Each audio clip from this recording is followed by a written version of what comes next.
Good morning, class. This is your sixth chapter, the Browning version, written by Terence Rattigan.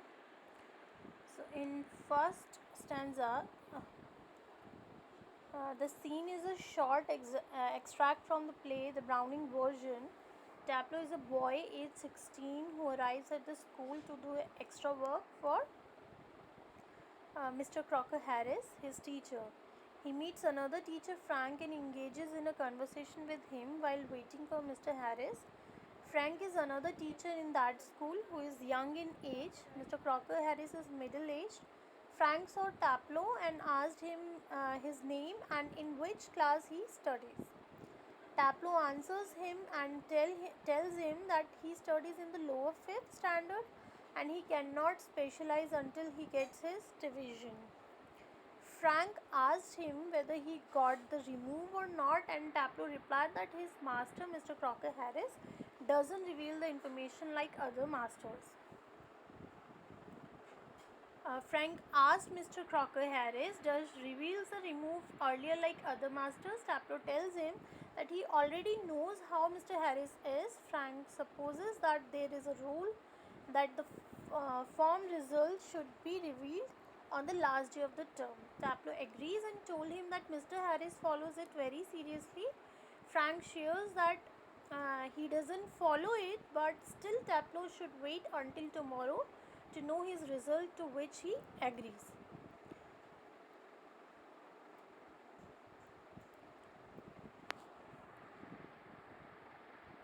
So Frank asks Taplow about what remove he is interested to take further and he replies science. Frank tells him that they have some lazy students in science, to which Taplow clarifies that he is interested in the subject. That is why he wants to take it. Frank tells him that he is not interested in science, which he has to teach in the school. Taplow thinks that the student that Frank teaches is still a good deal than the book he is currently reading. Upon asking about the book, Taplow tells him about the name of the author and the book, Aeschylus and the Agamemnon. Aeschylus is an author and the Agamemnon is a book, name of a book. Taplow further shares his views about the Agamemnon.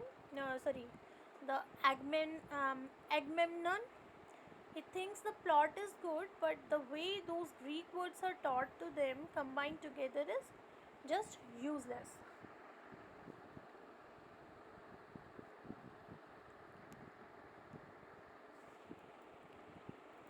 Then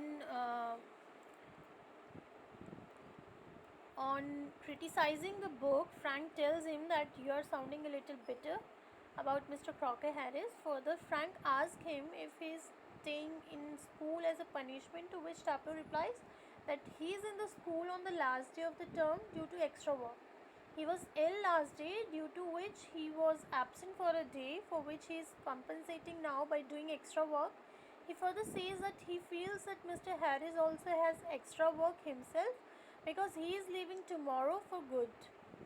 Harris didn't have any extra work, and yet with such a good weather he has to come to school. He also adds that he wanted to play golf at that moment.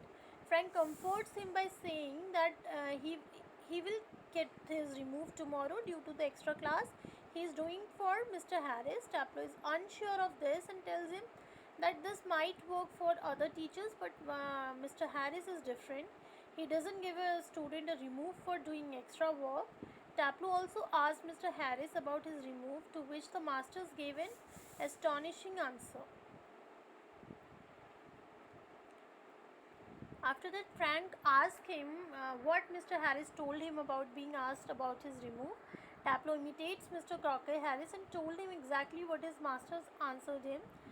Mr. Harris told him that he will get what he deserves, nothing less and nothing more. Taplow feels that he might have marked him down for taking extra work, because he doesn't have human feelings.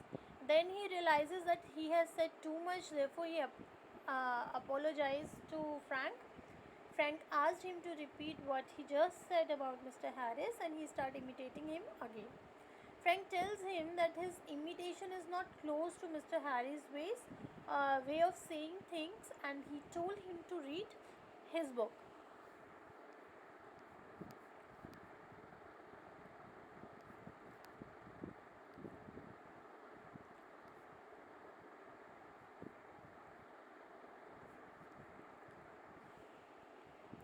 Then Frank asked him at what time did Mr. Harris ask him to come to school. Taplow told him 6:30. Frank suggested him to go and play golf for a little while and he would be 10 minutes late. Taplow refuses as he is afraid of what would happen if shows up in his absence and he might follow him home. Frank tells him that he is a little jealous of Mr. Harris because of the effect he has on all the boys in the farm. In the farming's class, he asks him if Harris beats students, to which Taplow says that no, he is not someone who deserves pain by hurting others. There are one or two other teachers like that. Frank asked him to be more specific, and he explains to him the meaning of sadist. Frank asked him what he was saying about other masters. So Taplow explains to him that there are many teachers in the school whose name he will not take, but they are sadists. They think that the boys don't understand a thing, but Frank is different from them, and he's young, and he's from a science background and must know about sadism. Frank, in a surprising tone, explains about the condition of schools. Taplow goes on ranting about Mr. Harris. He shares that Mr. Crocker Harris is not a sadist and yet he has no feelings. He is the type of a person who might hate it when people like him. He further says he does not know about any master there who doesn't like being liked. Frank mocks him and says he hasn't seen any student using this quality for his own purpose. Taplow agrees and calls Mr. Harris Croc, again to which Frank corrects him by saying his full name. Taplow corrects himself and admits that he still likes him and he cannot help it. Sometimes Mr. Harris sees it and he wrinkles even more, to which Frank replied that he must be exaggerating. Then the door upright is pushed open and Miley Crocker Harris enters.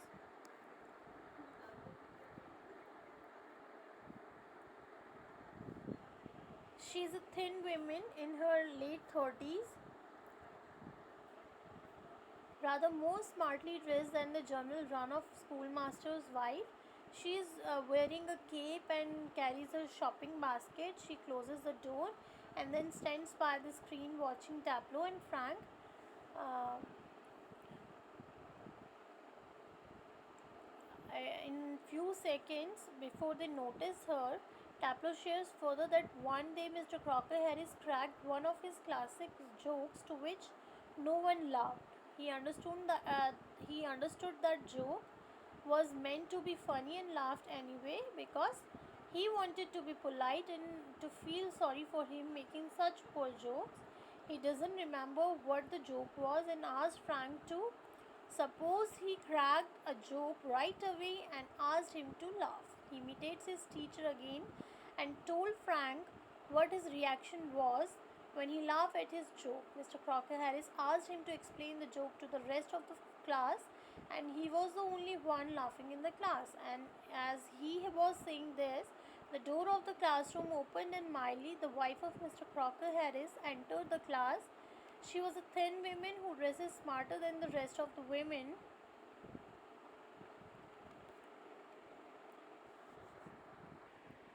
Who are wives of schoolmasters. She was wearing a cape and was carrying a shopping basket. She closed the door as she entered and stood next to the screen watching both of them talking. They noticed her after a few seconds.